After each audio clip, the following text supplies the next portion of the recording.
मेरी चैनल में स्वागत है। दोस्तों, हम आधुनिक भारत की क्वेश्चन सीरीज़ देख रहे हैं, जिसमें हमने इसके पहले एक वीडियो पहले अपलोड कर चुका है। उसके बाद का जो पहला चैप्टर का एक वीडियो अपलोड हो चुका है, उसका दूसरा सेक्शन आज हम देखने जा रहे हैं। इसके पहले हमने 1 से लेकर 15 तक क्वेश्चन देखे हुए हैं। आज हम 15 से 40 क्वेश्चन देखेंगे। उसके बाद 3 पार्ट में आपका यूरोपीय कंपनियों का आगमन का जो चैप्टर है पूरा आपका समाप्त हो जाएगा। आपसे एक भी फैक्ट नहीं बचेगा। हम क्वेश्चन के रूप में पूरे इस आधुनिक भारत को देख रहे हैं। तो ये देख लीजिए इसका सिलेबस, ये है इसका सिलेबस, जिसमें हम आज इस वाले भाग को हम लोग देख रहे हैं, जिसमें हमने एक वीडियो इस पर अपलोड कर चुके हैं। तो आज इसका सेकंड पार्ट देखते हैं। एक और पार्ट आएगा इसका, फिर आपका ये चैप्टर पूरा ख़त्म हो जाएगा। फिर हम मुगल साम्राज्य का पतन और विघटन देखेंगे। तो चलिए शुरू करते हैं।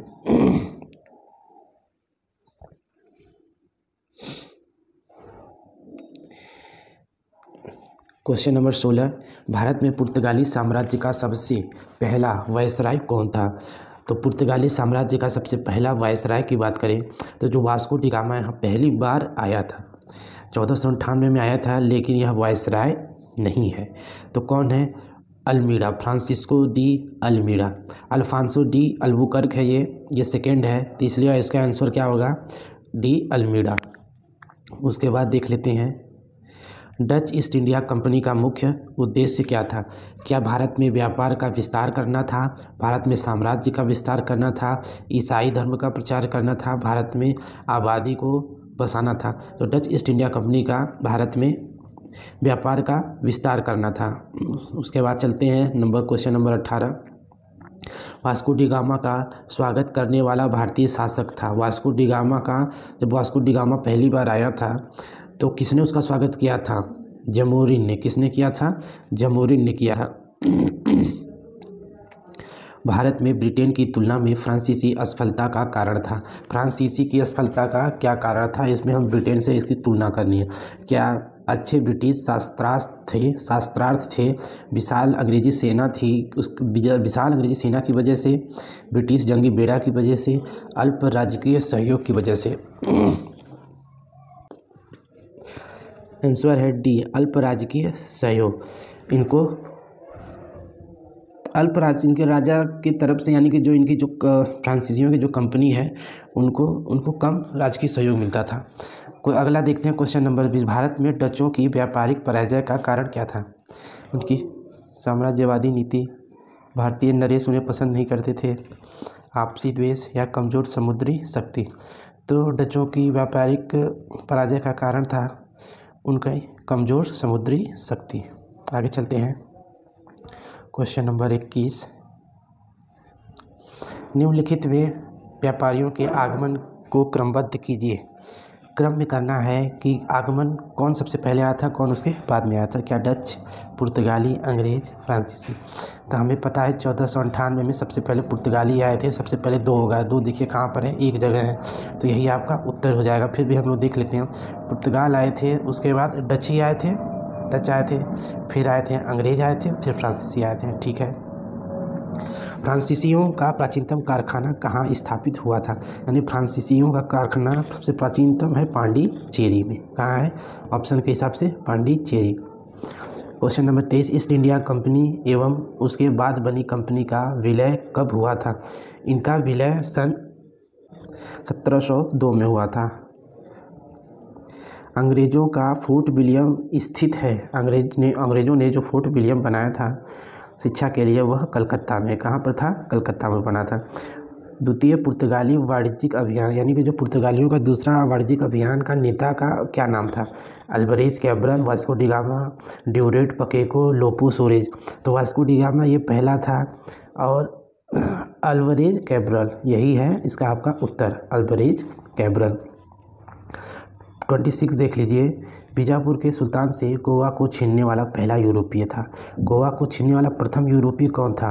वास्को डी गामा कोई नहीं था, आप इसका नाम भी नहीं सुने होंगे। तो कौन बचा? अल्बुकर्क। कौन था?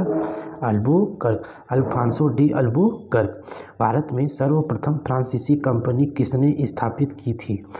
कोलबर्ट ने, डुमास ने, डुप्ले ने, स्वार्प्स ने?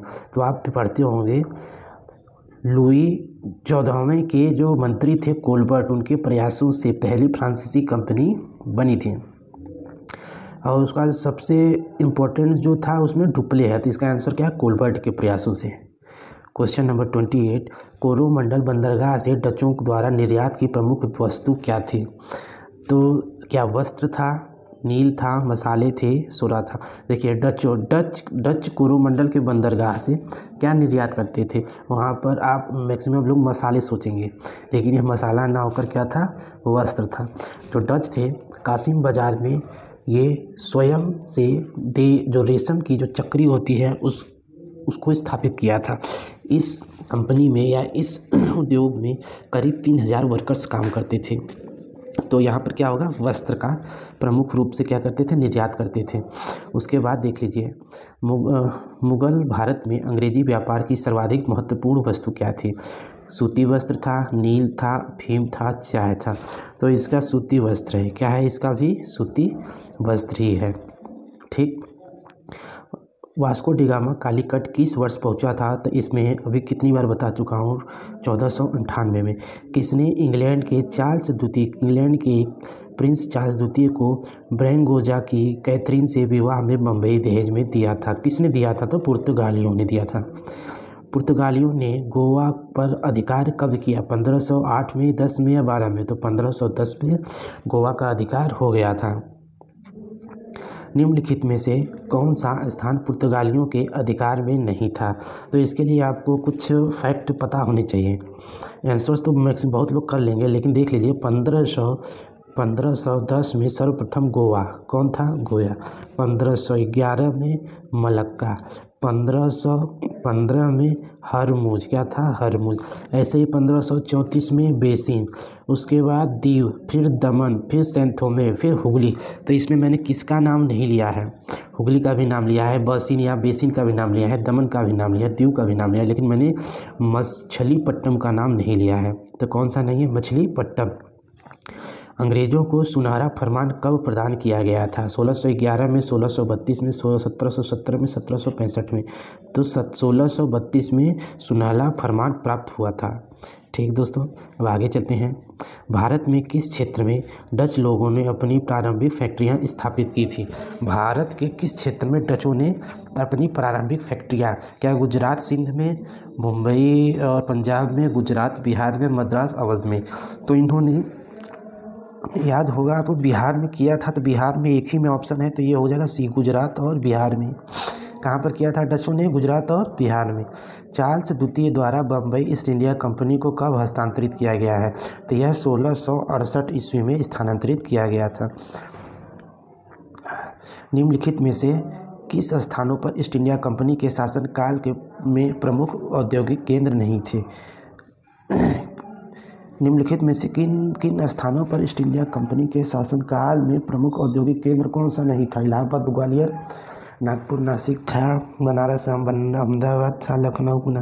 तो इसमें आपका इलाहाबाद, ग्वालियर नहीं था। कौन सा नहीं था? इलाहाबाद और ग्वालियर। प्रारंभ में यूरोपीय व्यापारियों की रुचि किसमें थी? यूरोपियों की जो रुचि किसमें थी? मसाले में थी, सिल्क में थी, नील में थी? तो ये सब लोग जानते हैं किसमें थी, इनकी मसाले में रुचि थी। इसीलिए आप देखेंगे कि अंग्रेज़ों का आधिपत्य हो गया, उसका कहीं ना कहीं कारण फ्रांसीसी भी थे। जो ये पुर्तगाली थे, सबसे पहले आए थे, लेकिन अंग्रेज़ों का सबसे ज़्यादा योगदान, सबसे ज़्यादा समय तक राज किया संपूर्ण भारत पर। कारण था क्योंकि वो लोग मसालों के लिए इंडोनेशिया, ब्राज़ील, तो चाय के लिए ब्राज़ील की तरफ ये लोग अट्रैक्ट हुए। तो इसका उत्तर आपको मिल गया है, इलाहाबाद। मसाले के लिए 39 में देख लेते हैं। 18वीं सदी के अंत तक भारत के किस भाग में यूरोपीय ईसाई मिशनरीज अधिक सक्रिय थी? बंगाल और असम में, यूपी, बिहार में, दक्षिण भारत में, बम्बई और गुजरात में? तो बंगाल तो देखिए था, बंगाल एक ही जगह है। बंगाल में सर्वाधिक हुआ था ईसाई मिशनरियों का, बंगाल और असम में। 18वीं शताब्दी में भारत में फ्रांसीसी कंपनी की स्थिति के बारे में निम्नलिखित में क्या सत्य है। फ्रांसीसी जो कंपनी के बारे में, यह एक निजी कंपनी थी, फ्रांसीसी सरकार द्वारा समर्थित निजी कंपनी थी, मुख्य रूप से सरकारी उपक्रम थी, भारत में व्यापार करने वाले फ्रांसीसी व्यापारियों द्वारा नियंत्रित थी। तो यह मुख्य रूप से सरकारी कंपनी थी। क्या थी? ये सरकारी उपक्रम थी। तो दोस्तों आज का वीडियो आपका क्वेश्चन नंबर 40 यहीं से समाप्त होता है। एक पार्ट और बचा है, इसके बाद आपका पूरा एक चैप्टर ख़त्म हो जाएगा। दोस्तों आपको सपोर्ट करना है, वीडियो को लाइक करना है, चैनल को सब्सक्राइब करना है और एक प्यारा सा कमेंट भी करना है। तो वीडियो को लाइक कर चैनल पर बने रहें दोस्तों।